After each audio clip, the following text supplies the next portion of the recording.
kailan magkakaroon ang mag-ama Benigno. Bago umabot sa Ligan Bayan kasama ang issue sa mga inungkat ng Senate Bureau ng Committee halos 2 taon bago ang 2016 elections. Taong 2016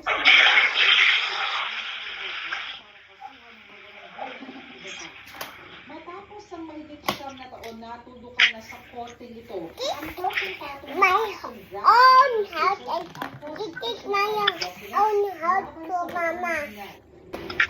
This is my own house, mama. This is my own house. Ang Alameda Central Elementary School sa Lagtapan, Bukidnon.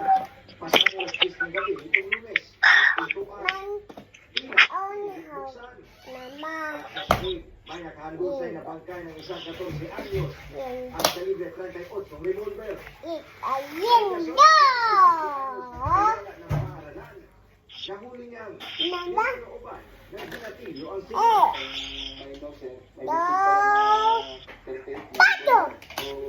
In the course of content sa gaston nila dalawa, nakakalabit ng bata sa content o armas kaya for which accidental tong budget ng bata kasamahan sa katawan nito. pasado alas 9 ng gabi ng abutan at grinder ng pagmamayari ng paaralan.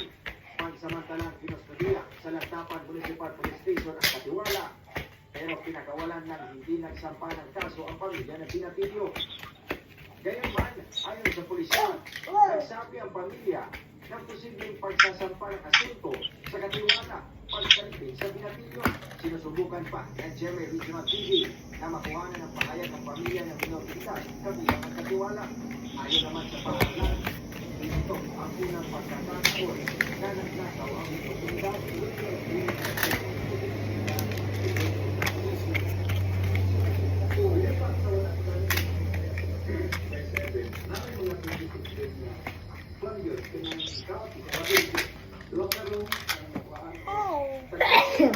Iniimbestigahan na kung saan nakuha ng My baby in my house. mula sa GMA Regional TV. Sayo Chavez. Why? 24 oras. Begin my house. Hey house. Hey house. Hey house. Hey house. Hey house. Hey house. Personal episode na pagbibigahan pa ng isang veteranang actress. Makichika kay Athena Iseria.